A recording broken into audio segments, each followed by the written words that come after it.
सुजानकर के लाडनू रोड स्थित पबोलाव बालाजी धाम के सामने क्षेत्र का सबसे बड़ा आध्यात्मिक केंद्र बनने की दिशा में कदम बढ़ा चुका है। यह केंद्र मां गायत्री की ढाणी के नाम से विकसित किया जा रहा है, जिसके संचालक की जिम्मेदारी गायत्री परिवार से जुड़ी ईशा गुर्जर निभा रही हैं। ईशा गुर्जर, जिन्होंने सरकारी टीचर की नौकरी को छोड़कर पूरी तरह से गायत्री परिवार की सेवा में स्वयं को समर्पित कर दिया है। अब प्राकृतिक जीवन शैली, धर्म और जलवायु संरक्षण के लिए जन जागरूकता फैलाने में लगी हुई है। इस आध्यात्मिक केंद्र में वैदिक काल का वातावरण साकार करने का प्रयास हो रहा है। यहाँ 9 कुटिया बनाई गई हैं, जिनके आंगन में देसी गाय के गोबर से लीपे गए हैं, जिससे पूरी संरचना पूर्णतः प्राकृतिक और पारंपरिक स्वरूप में दिखाई देती है। ईशा गुर्जर ने बताया कि उन्होंने 50 जड़ी बूटियों से युक्त हवन कप तैयार किया है, जिससे कोई भी व्यक्ति केवल 5 मिनट में घर पर शुद्ध हवन कर सकता है। यह हवन कप न केवल वातावरण को शुद्ध करता है, बल्कि बीमारियों, मच्छरों और मक्खियों से भी रक्षा करता है। यह भविष्य में सप्तऋषि कुटिया, पहाड़ और प्राकृतिक गुफाएं भी बनाई जाएंगी। साथ ही एक वैदिक यज्ञशाला भी निर्माणाधीन है। इस केंद्र में सनातन संस्कृति से जुड़े संस्कार और परंपराएं नियमित रूप से संचालित किए जाएंगे। वर्तमान में यहाँ 100 महिलाएं कार्यरत हैं और गुर्जर के अनुसार यह भविष्य में 100 से ज्यादा जरूरतमंद महिलाओं को रोजगार देने का लक्ष्य है, जिससे महिला सशक्तिकरण को भी बढ़ावा मिलेगा। गुर्जर ने बताया कि यहाँ महिलाओं के द्वारा बनाए जाने वाले उत्पादों से प्राप्त राशि को पूरा तरह गौ सेवा में समर्पित किया जाएगा। बताएं स्वास्थ्य के।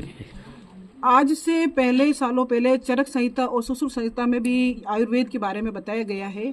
पहले यज्ञोपैथी से चिकित्सा होती थी, उसी तरह से हमने वो सूक्ष्म यज्ञ के साथ साथ एक ऐसा प्रोडक्ट भी तैयार करा है जिसमें हम जो घर में किचन के अंदर सामान काम में लेते हैं, हल्दी है, राई है, जीरा है, हींग है, तेज पत्ता है, इलायची है, नीम के पत्ते हैं, तुलसी मंजरी है, इस तरह से इन सभी प्रोडक्ट को हमने मिलाकर एक ये सामग्री और तैयार करी है।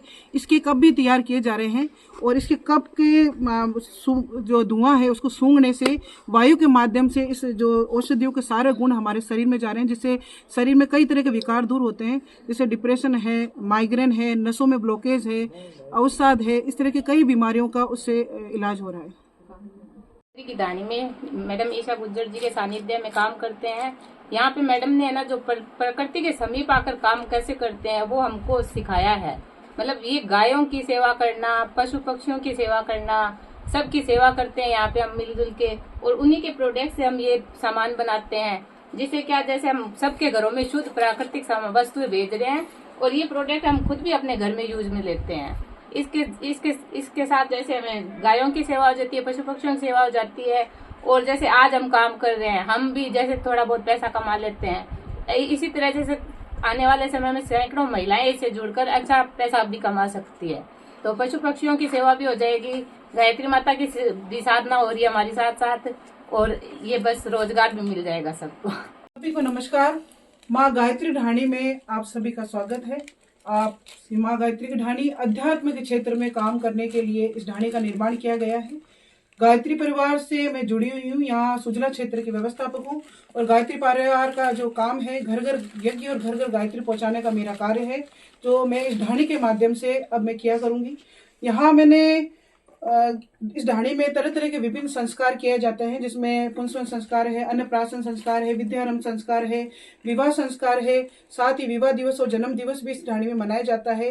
तरह तरह के यहाँ यज्ञ कराए जाते हैं। जिसे भी कराना हो आप माँ गायत्री ढाणी में संपर्क करके अपने घर में संस्कार और यज्ञ करवा सकते हैं। वो सभी यज्ञ निःशुल्क होंगे, किसी तरह का कोई शुल्क नहीं लिया जाएगा। इसके साथ ही माँ गायत्री ढाणी में महिला सशक्तिकरण के लिए, महिलाओं को आत्मनिर्भर बनाने के लिए गौ माता के गोबर से विभिन्न तरह के प्रोडक्शन बनाए जा रहे हैं। जैसा कि आप देख रहे हैं हमारी ये बहनें गाय के गोबर से यज्ञ की वेदियां तैयार करी जा रही है, क्योंकि प्रतिदिन हमारे घर में यज्ञ नहीं हो पाता है, तो उस सूक्ष्म यज्ञ को घर घर पहुंचाने के लिए ये यज्ञ की छोटी छोटी वेदियां तैयार की जा रही है महिलाओं द्वारा, जिससे महिलाएं भी आत्मनिर्भर बने और गौशाला भी आत्मनिर्भर हो। गौ माता के लिए ये जो है अंश निकाला जाएगा। आप देख रहे हैं हमारे पास में इस तरह की ये सूक्ष्म हवन वेदियां तैयार की गई है, जिसे प्रज्वलित करने के लिए कपूर भी साथ में दिया गया है। आप इसे अपने घर में प्रतिदिन जलाकर प्रतिदिन घर में यज्ञ कर सकते हैं। इस तरह से ये पैकेट हमने तैयार किए हैं माता बहनों द्वारा। एक हमने प्रोडक्ट तैयार करा है कि जिसमें आप आहुति देकर यज्ञ करना चाहते हैं, तो छोटे छोटे गोबर के दीपक बनाए गए हैं। साथ में स्टैंड दिया गया है, बत्ती दी गई है, हवन सामग्री दी गई है, संविदा दी गई है। आप अपने घर में प्रतिदिन 11-21 बार गायत्री मंत्र से, महामृत्युंजय मंत्र से आहुति देकर भी ये यज्ञ कर सकते हैं। इस तरह से ये प्रोडक्ट तैयार किया गया है। एक हमने ये धूप बत्ती भी तैयार करी है जड़ी बूटियों और गाय के गोबर से, जिसकी शुद्ध घर में आपके वातावरण हो जाएगा। इसमें किसी तरह का कोई केमिकल नहीं है, हस्त निर्मित ये धूप बत्ती है जो यहाँ माता बहनों तैयार की गई है। इसके अलावा यज्ञ में हमें संविधाओं की जरूरत होती है, तो पर्यावरण की रक्षा के लिए, वृक्षों की रक्षा के लिए हमने ये जो संविदा है, गोबर की संविदा तैयार करी गई है। जो भी यज्ञ कराना चाहे, जिन्हें आवश्यकता हो तो गोबर की संविदा भी हमारे पास से ले सकते हैं। साथ ही ये गोबर की थेपड़ियाँ, जिन्हें कंडे कहते हैं, ये भी यहाँ माता बहनों द्वारा गोबर की थेपड़ियाँ भी तैयार करी गई है। इसके साथ साथ हमारे भारतीय संस्कृति, सनातन संस्कृति में दान का बहुत महत्व है। हम सभी गायों के निमित्त, पक्षियों के निमित्त, कीड़ियों के निमित्त दान करते हैं। लेकिन कीड़ियों को दान करते हैं उस समय हम जो आटा कीड़ियों को डालते हैं, तो शहरों के अंदर देखा जाता है कि गाय और कुत्ते उस आटे को खा लेते हैं, तो उससे कीड़ियाँ बहुत सी मरती हैं, तो हमें पाप लगता है। तो उसी का एक हमने दूसरा रूप तैयार करा है। घट के अंदर साफ धान तैयार करके उस आटे को सेक कर तेल के अंदर काले तिल और चीनी मिलाकर आप कीड़ी नगरे के पास में खड्डा करके इस घट को दाब सकते हैं। इससे पूरा कीड़ी नगरे को भोजन हो जाएगा और कई महीनों का भोजन हो जाएगा। तो आप प्रतिदिन भी नहीं कर पा रहे हैं तो हर 2 या 3 महीने के अंदर इस तरह से घट करके आप कीड़ी नगरे को सी सकते हैं। आप चाहे तो अपने घर पे भी ये तैयार कर सकते हैं और आप चाहे तो माँ गायत्री ढाणी से बना बनाया ये घट भी आप ले सकते हैं। भविष्य में यहाँ योजना बनाई जा रही है, 10 बीघा में माँ गायत्री का जो ढाणी का क्षेत्र तैयार किया जाएगा। विभिन्न तरह की उपासना करने के लिए गुफाएं भी बनाई जा रही है, सप्त गो परिक्रमा मंदिर भी बनाया जा रहा है, सप्त ऋषियों की कुटिया भी बनाई जा रही है और तपांश स्तंभ भी बनाया जा रहा है।